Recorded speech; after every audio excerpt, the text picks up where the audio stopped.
Historique, c'est le Woodibus. Quand je dis historique, c'est qu'on a commencé les livraisons en juillet 2023. Là, aujourd'hui, on est en train de fabriquer le 74e véhicule. Donc, mobilité active avec le Woodibus pour le transport d'enfants, avec une vertu pédagogique, puisque ce véhicule... Dans les locaux de Humbird, créateur de Woodycycle, Vélobus et vélo logistique à impact positif pour une transition vers les mobilités douces, un rendez-vous organisé par SIGO Grand Ouest a réuni start-up, entreprises, associations, élus, artisans et passionnés. Entre ateliers de réparation, révélations chiffrées et moments conviviaux, l'événement illustre à merveille comment le vélo peut devenir bien plus qu'un moyen de transport, un moteur de transformation sociale et économique. Moment fort de la soirée, la présentation en avant-première du rapport d'impact.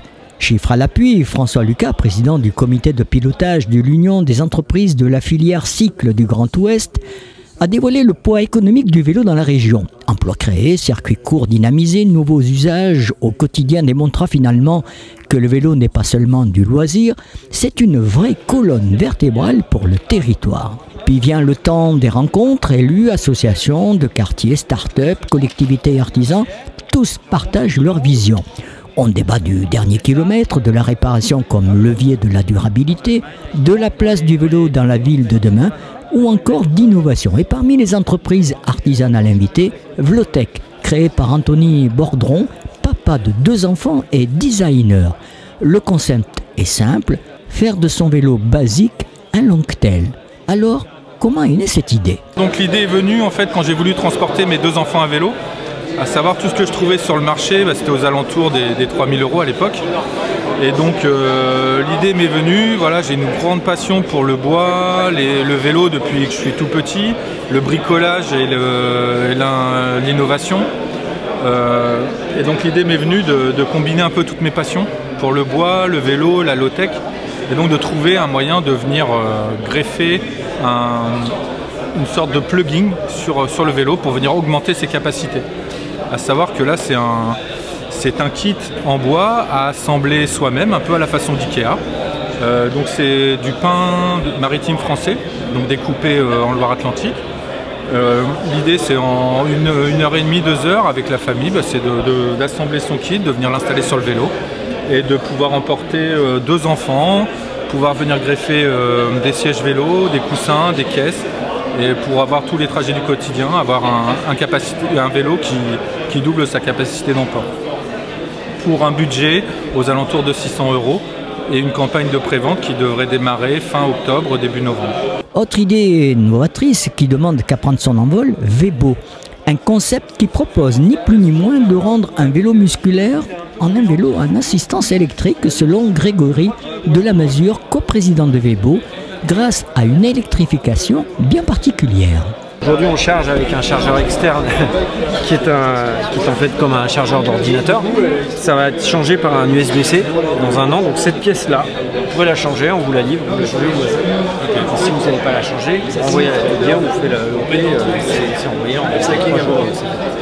Donc pareil, la bande de roulement. Je dois recharger tous les combien? Alors on a une autonomie de 40 à 50 km, donc ça couvre le vélo taf. Le vélo taf c'est 20 km max. Charge 1h30, donc en fait on charge en 30, c'est une charge rapide.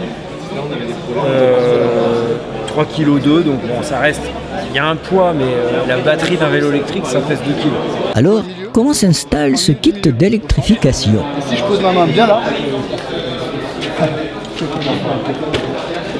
vois, tu as ce claque qui fait que c'est indélogeable. Le seul moyen de l'enlever, c'est comme ça. Mais retire-le, tu vas voir, c'est en frappant. Le mettre, c'est faut un petit coup de main. L'enlever, c'est facile. L'enlever, c'est très simple. Et si les idées fusent, que les cartes de visite s'échangent, les projets naissent déjà ou sont en cours de réalisation après la conception d'un prototype à l'image de Adélie Della qui propose un vélo étudié pour... C'est pour les juniors. Les juniors, ce sont les jeunes seniors. Donc 55-75 ans, on commence à 50 et puis après 75, on peut continuer à faire du vélo. Et c'est un vélo facile confortable et sécurisant. La particularité de ce vélo? Eh bien, la particularité, c'est qu'à l'arrêt, tu as les pieds à plat au sol, et tout en ayant un confort de pédalage où tu déploies bien la jambe, donc c'est vraiment confortable. Alors c'est un vélo qui n'est pas encore disponible. Il n'est pas encore disponible, là on est sur le proto, le POC, hein, le Proof of Concept, et puis en octobre on aura un vrai proto, et j'espère qu'au printemps prochain on aura les premiers vélos qui seront en vente et roulants.